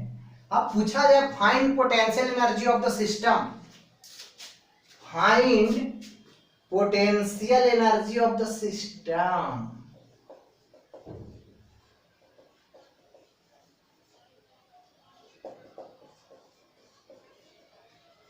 सिस्टम का पोटेंशियल एनर्जी बताइए, तो सिस्टम का पोटेंशियल एनर्जी बताइए। तो 3 चार्ज है, तो 3 चार्ज है, तो जरा सोचो पेयर कैसे लगेगा। एक बार ये दोनों के बीच में पोटेंशियल एनर्जी होगा, होगा कि नहीं होगा? तो देखो ना भाई, ये दोनों के बीच में, एक बार ये दोनों के बीच में पोटेंशियल एनर्जी होगा और एक बार ये दोनों के बीच में पोटेंशियल एनर्जी होगा, होगा कि नहीं? अब तुम सोच रहे हो कि सर ऐसे कैसे, तो सोचिए एक बात बताइए, एक्चुअली में हमने कहा कि किसी सिस्टम को बनाने में जितना एनर्जी हम खर्च कर देते हैं वही पोटेंशियल एनर्जी है। हमारा एनर्जी खर्च होता है, इसमें आकर स्टोर हो जाता है, ठीक है। तो एक तरीके से ऐसे भी सोचो कि जब पहला वाला चार्ज को आप लाओगे यहां पर ए वाला चार्ज को, तो आपका कोई एनर्जी खर्च हुआ नहीं, क्योंकि एक चार्ज रहेगा सिर्फ, तो ना तो अट्रैक्शन है कहीं, ना रिपल्सन है, तो कुछ नहीं। अब जब दूसरा चार्ज को आप लाए होंगे तो पहले वाले चार्ज के वजह से इस पे रिपल्सन होगा, लेकिन आप जबरदस्ती ला रहे हैं तो आपको आपका एनर्जी खर्च हुआ, मतलब पहली बार एनर्जी खर्च हुआ इसके वजह से। मानिए कि तो इसको आपने बोला यहां पर वाले को U1। अब जब तीसरा चार्ज को ला रहे होंगे तो एक बार ये वाला चार्ज रिपेल कर रहा होगा, इसके चलते एक बार आपको एनर्जी खर्च हुआ होगा U2, और ये वाला चार्ज भी इसको रिपेल कर रहा होगा, तो इसके चलते भी एनर्जी खपत हुआ होगा U3। यानी तो टोटल 3 पेयर लगा कि नहीं लगा? लग गया 3 पेयर। तो 3 पेयर लग गया, तो निकाल लो, तो निकाल लो, तो आपको U टोटल बराबर U1 plus U2 plus U3। समझ रहे हम क्या कर रहे हैं? जैसे ये पहले वाले को, इस वाले को A पर चार्ज ला के रखें तो आपको कोई भार नहीं पड़ा, कोई अट्रैक्शन रिपल्सन नहीं था, पहले से कोई चार्ज नहीं था, मान लो शुरू में इसी को लाकर ऐसे रखे। लेकिन आप जब इसको ला के रख दिया, अब फिर अब दूसरा चार्ज इसको लाकर यहाँ पे रखोगे तो ये रहना चाहेगा, बोले नहीं हम भाग जाएंगे, ये हम पे रिपल्सन लगा रहे हैं। लेकिन आप इस पे एनर्जी इसको दे के जबरदस्ती फोर्स लगा के रखेंगे, अरे रहो, तो पहली बार आपका एनर्जी खर्च हुआ U1। अब फिर से यहां पर एक और चार्ज को लाकर रखोगे तो ये तो बेचारा डबल आपको रिपल्सिव फोर्स फील कर रहा है, एक बार इसके चलते एक बार इसके चलते, तो आपको इसको यहाँ पे रखने के लिए आपको डबल एनर्जी खर्च करना पड़ेगा। एक बार इसके वजह से जो रिपल्सन होगा उसको ये करने के लिए U2, एक बार इसके चलते U3। समझ रहे ये बात? अब देखो साइड सेम है, चार्ज सेम है, तो हमें लगता है कि U1 U2 U3 सब सेम होगा। देखो ना भाई, क्योंकि चार्ज भी सेम है, 1 कूलम 1 कूलम 1 कूलम, दूरी भी ये दोनों के बीच वाला 1 मीटर 1 मीटर, ये भी 1 मीटर, तो सेम होगा। बराबर U एज्यूम कर लो, एज्यूम, तो U टोटल बराबर हो जाएगा 3U। तो निकाल लीजिए U into 9 into 10 to the power 9, 1/4 का वैल्यू, और चार्ज 1 कूलम है, 1 अपॉन डिस्टेंस भी क्या है 1, यानी ये क्या हो जाएगा 27 into 10 to the power 9 joule. इतना एनर्जी आपको 3 चार्ज को ऐसे रखने के लिए खर्च आपको करना पड़ेगा। यानी 3 चार्ज को आप अगर ऐसे रखिएगा तो ये तीनों मिलके इतना एनर्जी खुद में रखे हुए रहेगा। यानी इसको आप डिस्ट्रॉय भी कोई करना चाहेगा तो उसको इतना एनर्जी लगाना पड़ेगा। समझ रहे हैं? अगर इसको डिस्ट्रॉय भी कोई करना चाहेगा, इस चीज को तोड़ना फोड़ना चाहेगा, हटाना चाहेगा इसके जगह पर से, तो उसको इतना एनर्जी खर्च करना पड़ेगा। अब देखिए जरा ध्यान दीजिए,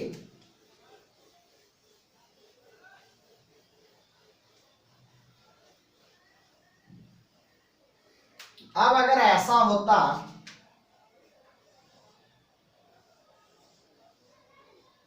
कि कोई स्क्वायर ले लेते और यहां भी आपको चार्ज ऐसे मानिए Q1 Q2 Q3 Q4 ऐसे रहता। अब बोला जाता कि पोटेंशियल एनर्जी निकालिए सिस्टम का, या तो चलिए अभी क्यू क्यू ही लेते हैं, आसान पड़ेगा आपको। Q Q Q Q Q.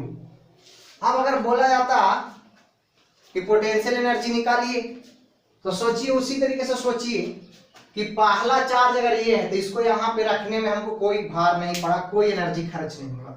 अब दूसरा चार्ज ये है, इसको यहाँ पर लाएंगे तो इसके चलते ये रिपल्सिव फोर्स फील करेगा, तो एक बार मेरा एनर्जी खर्च हुआ, पहला पोटेंशियल एनर्जी। चलो U1। अब अगर आप इसको ला के रखिएगा तो इसके चलते एक बार रिपल्सिव फोर्स, एक बार इसके चलते रिपल्सिव फोर्स, तो दो वो potential energy U2 U3 plus. आप जरा सोचिए इसको ला के रखिएगा तो तीन चार्ज पहले से, इन तीनों के वजह से इस पर रिपल्सिव लगेगा, तो तीन पोटेंशियल एनर्जी डेवलप होगा, तीन बार आपको एनर्जी लगा के इसको यहाँ पे रोकना पड़ेगा। तो आपको U4 plus U5 plus U6। और अगर पेयर भी लगाने के तरीके से सोचो तब इस वाले चार्ज का पेयर किसके किसके साथ लगेगा, इसका पेयर इसके साथ, इसके साथ, इसके साथ, तीन हो गया। इसका पेयर सोचो इस वाले का, इसका पेयर एक बार इसके साथ, एक बार इसके साथ और एक बार इसके साथ, 6 पेयर हो गया। तो तुम बोलोगे सर इन दोनों का तो किए ही नहीं, ठीक है।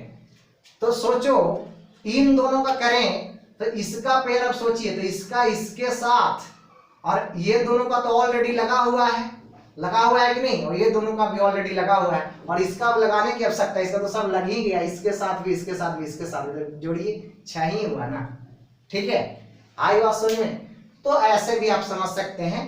तो अब बात यह है कि हम पेयर कैसे निकालें, पेयर निकालना बहुत मायने रखता है। तो बाबू देखो पेयर का फॉर्मूला होता है, पेयर जो U निकालने के लिए जो निकाले हो वो 1 2 3 4 5 6 पेयर है, उसमें कितना था, 3 पेयर था। तो पेयर निकालने के लिए जो फॉर्मूला होता है, पेयर बराबर होता है NC2। NC2 का मतलब समझ रहे हैं, N क्या, नंबर ऑफ चार्ज, N क्या है, नंबर ऑफ चार्ज, कितना चार्ज है, ये है number of charge. What is N? N is the number of charge, number of charge है ये। अब देखो करके देख लो, NC2 समझते हैं ना, कॉम्बिनेशन करने आता है ना भाई, फैक्टोरियल, ये नहीं आता है जी। परमुटेशन कॉम्बिनेशन पढ़े हैं मैथ में कि नहीं? बोलेगा कि सर हमको क्या पता सर। चलिए देखिए ध्यान दीजिए, तो ये बात, अरे इसका मतलब ये होता है NC2 का मतलब, NC2 को आप लिख सकते हैं फैक्टोरियल N अपॉन N-2 का फैक्टोरियल, ठीक है। अरे यार लाइट चला गया, स्क्रीन पॉज कीजिए। देखिए तो ये बातें एक्चुअली आपको फैक्टोरियल, आपको NC2 का मतलब क्या, factorial N by factorial N-2 into factorial 2, ठीक। ये चीज देखिए ध्यान दीजिए। अब देखो N की जगह पे कुछ भी रख लो ना, 3 रखे थे तो हमें 3 पेयर आया था, तो 3 रखिए। तो फैक्टोरियल को देखो ब्रेक कैसे करते हैं, जैसे मानिए factorial 3 by factorial 3-2 into factorial 2, तो इसको ऐसे लिखते हैं, फैक्टोरियल 3 को हम लिखेंगे 3 इंटू 2 इंटू 1। अब देखो फैक्टोरियल 3-2, तो 3-2 तो क्या 1, फैक्टोरियल 1 इंटू ये क्या फैक्टोरियल 2। अब इस चीज को लिखिएगा तो 3 इंटू 2 इंटू 1, और ये क्या 1, और फैक्टोरियल 2 है तो 2 इंटू 1, 2 से 2 चला गया 1 से 1 यानी 3 बचा। ठीक, उसी तरीके से अगर आप NC2 के जगह पे ये 4 रख देते n के जगह पे यानी 4C2 को सॉल्व करते तो factorial 4 upon factorial 4 minus 2 factorial 2। Factorial 4 को आप क्या लिख सकते हैं, फैक्टोरियल 4 को 4 इंटू 3 इंटू 2 इंटू 1, 4 माइनस 2 और क्या यानी 2, तो फैक्टोरियल 2 को क्या 2 इंटू 1 और यहाँ भी फैक्टोरियल 2 ही है तो 2 इंटू 1, 2 से 2 गया, ये 2 से 2, 2 इंटू 3 6 है ना। तो फैक्टोरियल ब्रेक करने आ गया ना। तो आपको एक्चुअली में हम पेयर को जो लिखेंगे, पेयर को वो क्या लिखेंगे NC2, इस तरीके से पेयर को लिखेंगे। पोटेंशियल एनर्जी कैलकुलेट करते समय, समझे ये बात। तो ट्रायंगल पे बताया आपको, स्क्वायर पे बताया। अब देखिए इसको सॉल्व करने का एक और तरीका है कि अगर सिस्टम साइमेट्रिक हो गया, सिस्टम क्या हो जाए साइमेट्रिक, ठीक है। अगर सिस्टम साइमेट्रिक हो जाए, इफ सिस्टम इज साइमेट्रिक, ठीक है। अगर सिस्टम साइमेट्रिक हो जाए तो उस केस में जो आपको पोटेंशियल एनर्जी जो आप निकालेगा U टोटल साइमेट्रिक हो जाए, इसका मतलब क्या, आपको साइमेट्रिक हो जाए यानी आपको सभी चार्ज के बीच का दूरी बराबर हो और सभी चार्ज सेम हो। इसका मतलब साइमेट्रिक हो जाए, सिस्टम इज साइमेट्रिक का मतलब क्या कि आपको जैसे इस ट्रायंगल पे या तो इस आपको स्क्वायर पे रखा हुआ है ना, तब या तो क्यूब पे रख दिया जाए, ठीक है। तो ये सब क्या है, आपको साइमेट्रिक बॉडी है।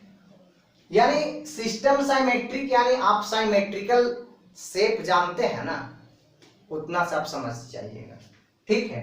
तो उस केस में अगर साइमेट्रिक हो जाए तो एक्चुअली में आप लिख सकते हैं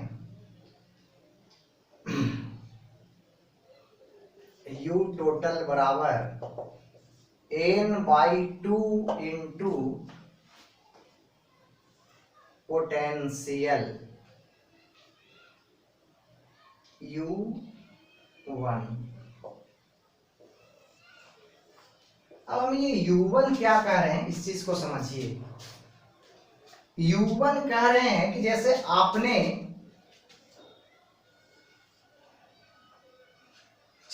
तीन चार्ज ले रखा था Q Q Q, तो इस चार्ज पर ना ये दोनों के चलते जो भी पोटेंशियल एनर्जी लगेगा उसको हम U1 कहेंगे। तो इस चार्ज पर जो भी पोटेंशियल एनर्जी लगेगा इन दोनों के वजह से, एक बार इसके वजह से लगेगा, एक बार इसके वजह से लगेगा, यानी इस पे जो टोटल लगेगा ना, सिर्फ एक किसी पे जो टोटल लगेगा, U1 का मतलब है कि आपको, U1 का मतलब ये है कि आपको total potential energy at any one charge, किसी एक चार्ज पर। तो ये Q1 पे जो पोटेंशियल एनर्जी आपको जो होगा वो इसके चलते भी होगा, इसके चलते भी होगा।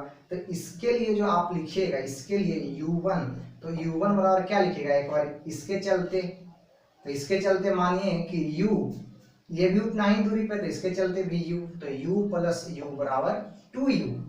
तो 2U तब U टोटल। अब इस पूरे ट्रायंगल का पोटेंशियल एनर्जी हम चाहते हैं, अभी तो सिर्फ इस चार्ज के चलते निकाले ना, अब हम पूरे ट्रायंगल का चाहते हैं। तो पूरा ट्रायंगल का चाहिएगा तो आप क्या लिखिएगा, U टोटल।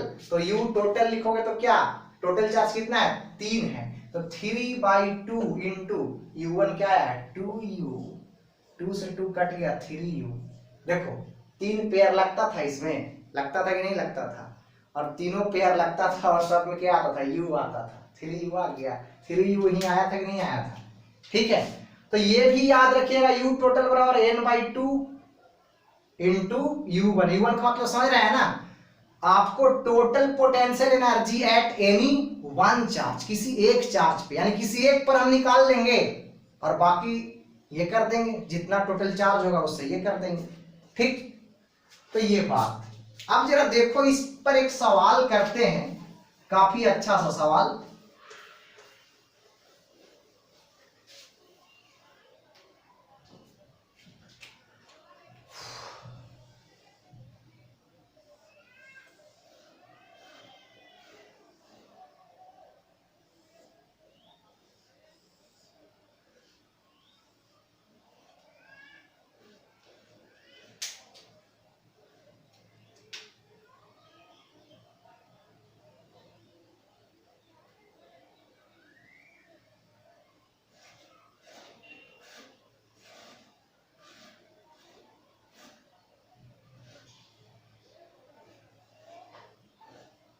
IIT का पूछा हुआ सवाल है, अब लेकिन किस साल में पूछा है हमको नहीं पता है, साल याद नहीं है हमें।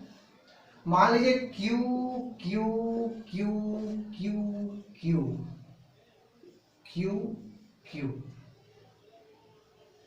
Q, सभी कॉर्नर पे रख दिया ना, देखो कोई बचा तो नहीं। 1 2 3 4, 1 2 3 4 8 कॉर्नर, चलो रख दिया। क्यूब है, साइड लेंथ मानिए 1 मीटर है, और Q बराबर दिया गया है 1 कूलम। Q बराबर क्या दिया गया है? 1 कूलम। आपसे पूछा गया find total potential energy of the system. Find potential energy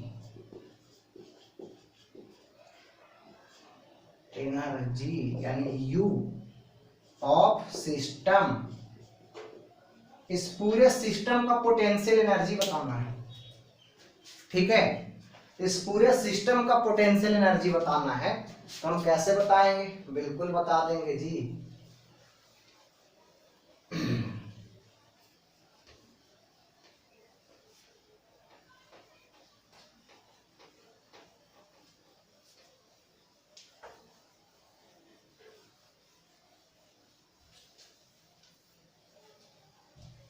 देखिए कैसे बताएंगे।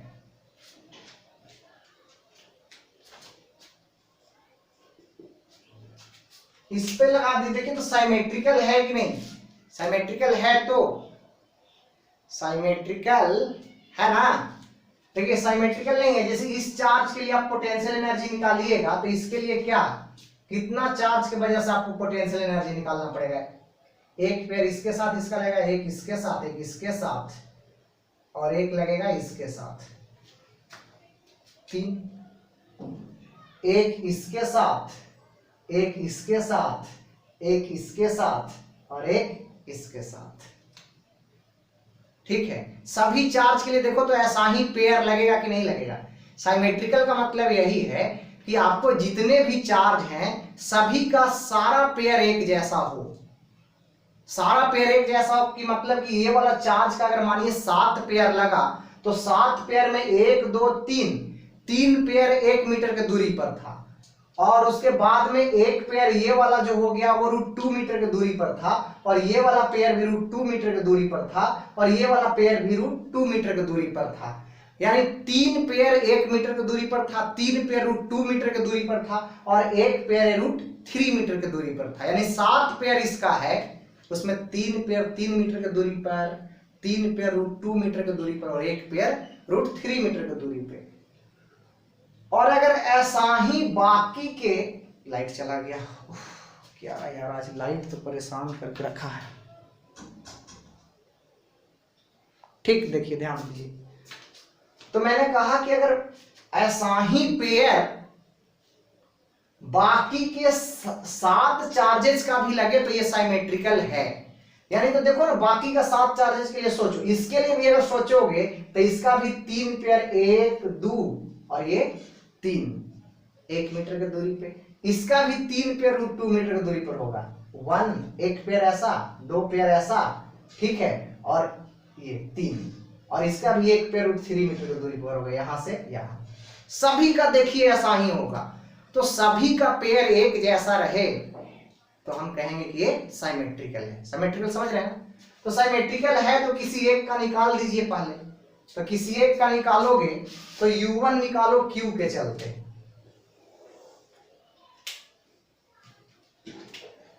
U1 इस Q का, तो देखिए तो इसमें 1 2, देखो ध्यान दो, 1 2 और ये 3, तीनों जो है 1 2 और ये 3 एक एक मीटर की दूरी पर है, बिल्कुल है। तो तीनों का एक जैसा पोटेंशियल हो जाएगा 3 इंटू 9 इंटू 10⁹, और चार्ज क्या 1 कूलम है सब, तो 1, और दूरी क्या है 1 मीटर है, तो 1/1 करो तो कोई फर्क नहीं, प्लस आप जरा सोचो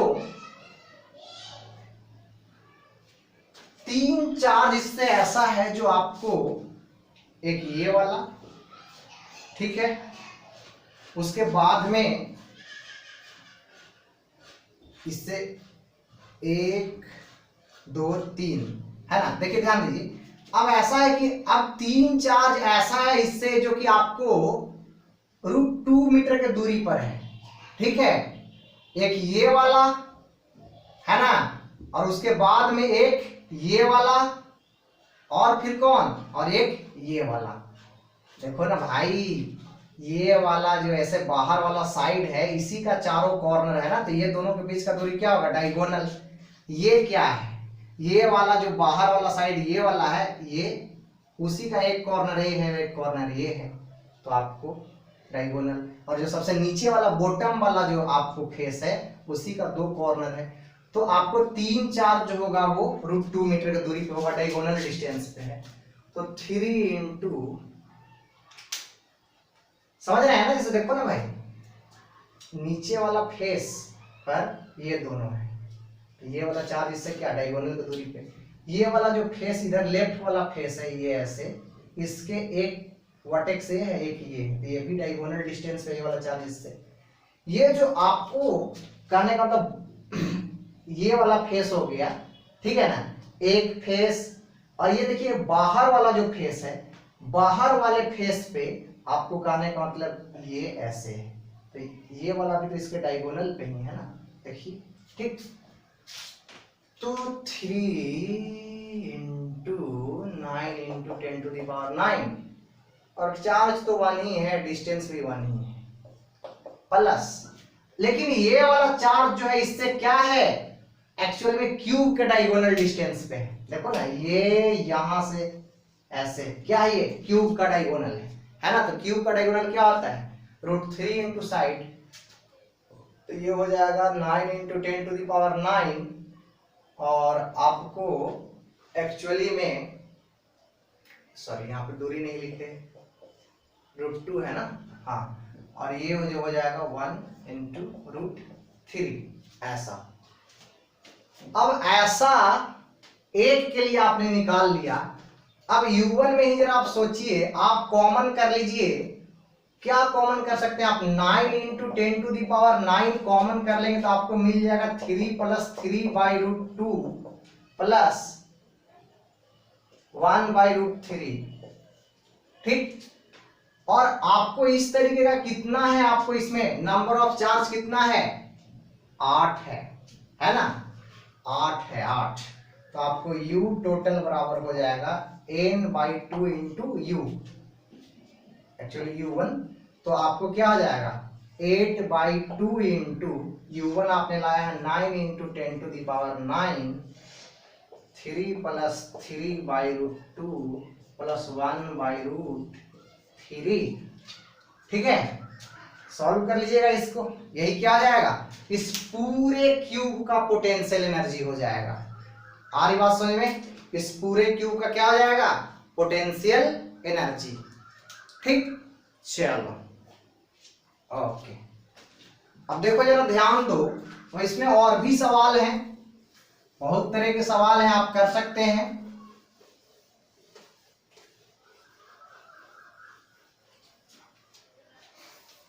मानो कि एक सवाल ऐसा दिया गया कि एक लाइन पे 3 चार्ज को रखा गया, ठीक है, जो कि मान लीजिए कि ये 9 मीटर लंबा लाइन है ए बी, ये 9 मीटर लंबा है। आपको बोला है कि इसमें 3 चार्ज को इस तरीके से रखिए कि मिनिमम पोटेंशियल एनर्जी मिले, है ना। 3 चार्ज क्या है, arrange 3 charges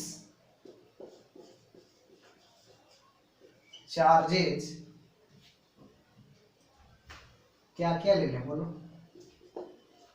1 coulomb, 2 coulomb, 8 coulomb, ऐसे ले लिया। चलो, arrange 3 charges 1 coulomb, 2 coulomb, 8 coulomb on A B in such a way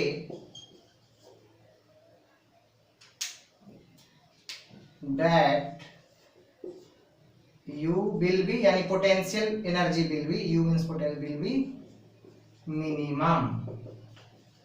इसको इस तरीके से अरेंज कीजिए लाइन ए बी पे 3 चार्ज 1 कूलम, 2 कूलम, 8 कूलम को, कि पोटेंशियल एनर्जी मिनिमम हो जाए।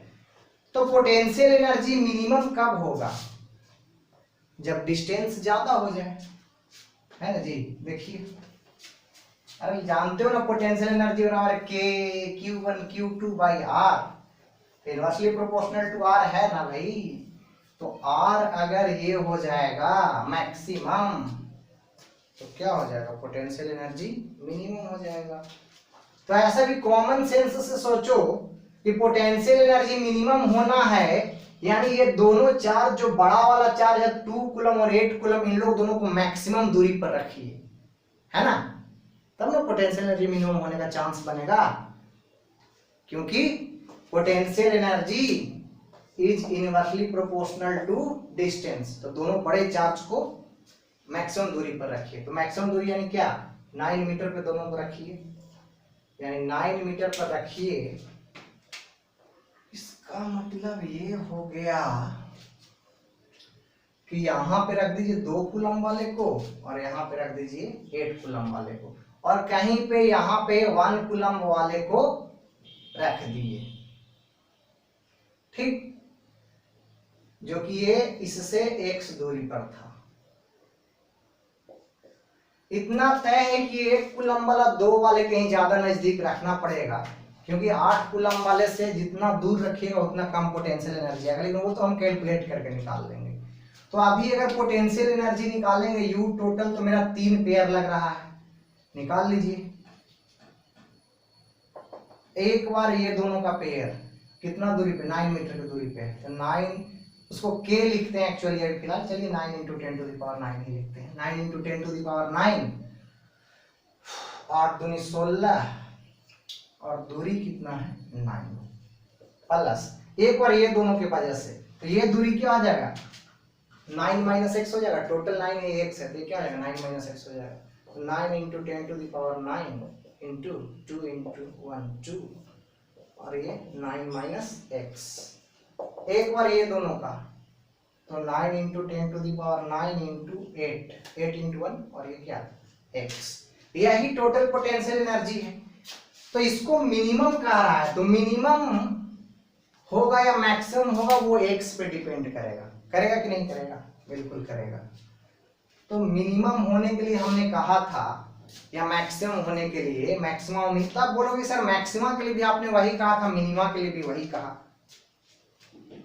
देखो, किसी फंक्शन का नेचर होता है कि वो या तो मिनिमम एक्सट्रीम तक जाता है या तो मैक्सिमम एक्सट्रीम तक जाता है, ठीक है। अब देखिए जरा ध्यान दीजिए, तो आपको जिस तरीके से मैक्सिमम होने के लिए आप करते थे कि उसके वेरिएबल के रिस्पेक्ट में उसको डिफरेंशिएट करके बराबर 0 कर देते थे, मिनिमम के लिए भी वही किया जाता है कि आप उसके वेरिएबल के रिस्पेक्ट में उसको डिफरेंशिएट करके बराबर 0 कर दीजिए। तो आप देखिए इसका वेरिएबल क्या है, x है, तो क्या करना पड़ेगा, du/dx बराबर 0, यानी du टोटल बाई dx बराबर 0। तो इसमें डिफरेंशिएट करिएगा तो कांस्टेंट टर्म, ये तो कांस्टेंट है, इसका डिफरेंशिएशन ऐसे ही 0 हो जाएगा। डिफरेंशिएशन इन्हीं दोनों का होना है कि नहीं होना है, ठीक है, अरे भाई ये कांस्टेंट है ना, सब प्लस में है ना, तो कांस्टेंट का डिफरेंशिएशन क्या आएगा, 0। ठीक, तो आप जब करेंगे du बाई डी एक्स बराबर 0 करना चाहते हैं तो ये दोनों का कीजिए ना, तो इसमें भी 9 इंटू 10⁹ को ये कर लीजिए, आप कॉमन है बाहर कर लीजिए, या तो ऐसे भी कांस्टेंट है, इसका कोई मतलब होगा नहीं, लेकिन चलिए बाहर कर लीजिए। तो d by D x 2/9 minus x plus 8/x, इसी को डिफरेंशिएट करना है, तो कर लीजिए ना भाई, कौन सा बात भारी बात है ये।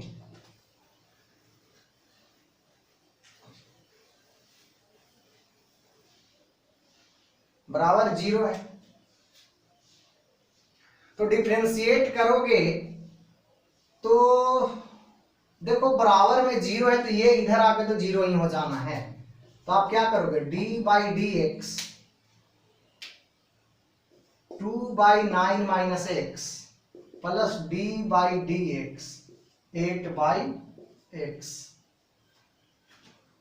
इसको डिफरेंशिएट करोगे तो क्या होगा, ये हो जाएगा, पहले इस पूरे को मान लीजिए बड़ा वाला x, तो क्या आ जाएगा x के पावर -1, इस पूरे को अगर बड़ा वाला x मानेंगे तो ये क्या, इस पूरे के पावर -1 है कि नहीं, तो -1 है, तो इसको जब डिफरेंशिएट करोगे तो क्या हो जाएगा, डिफरेंशिएट किसी चीज को करते हैं तो कैसे करते हैं, x के पावर n को कैसे करते हैं, x to the power n minus 1, तो x के पावर -1 है, तो x के पावर -1 तो x के पावर -2, यानी पूरे को हम बड़ा x मान रहे हैं, इस बड़ा x के पावर -2 आएगा, तो ये जो हो जाएगा इसका, ये 2/9 माइनस एक्स के पावर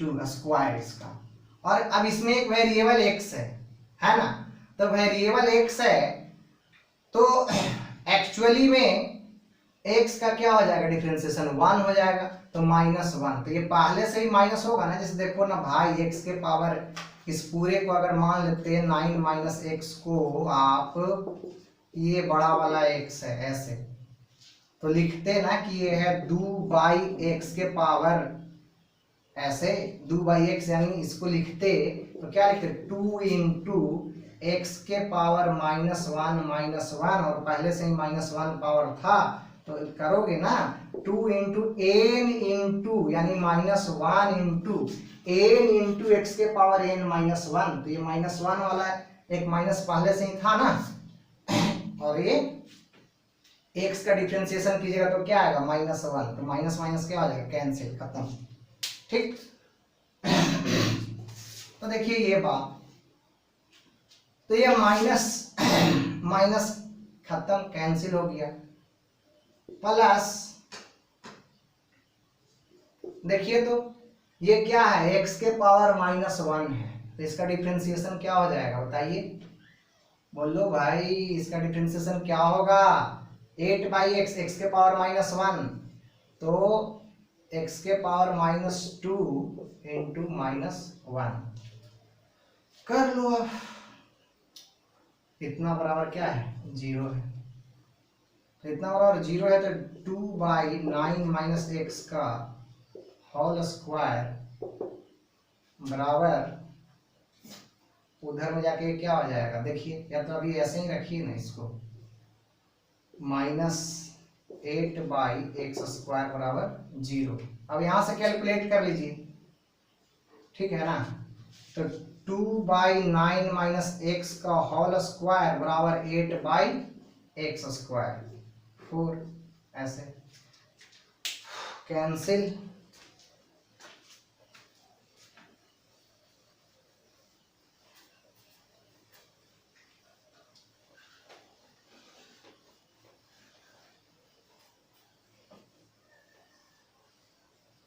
अब देखिए ध्यान दीजिए,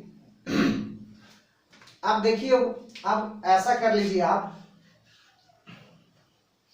4 इंटू 9 माइनस एक्स का whole square is equal to x square, तो ऐसा आप करेंगे तो ये हो जाएगा 4 into 81 plus x square minus 18x बराबर एक्स स्क्वायर, 32 लिख रहे हैं, ये 81 है ना जी, हमें इसे 18 समझ उल्टा समझ लिया। चलिए देखिए, तो ये क्या आ जाएगा, 324 plus 4x square minus 72x बराबर एक्स स्क्वायर। ठीक है, उसको इधर लेकर आ जाइएगा तो 3x स्क्वायर है ना, माइनस 72x प्लस 324, ठीक, बराबर 0। सॉल्व करके x निकाल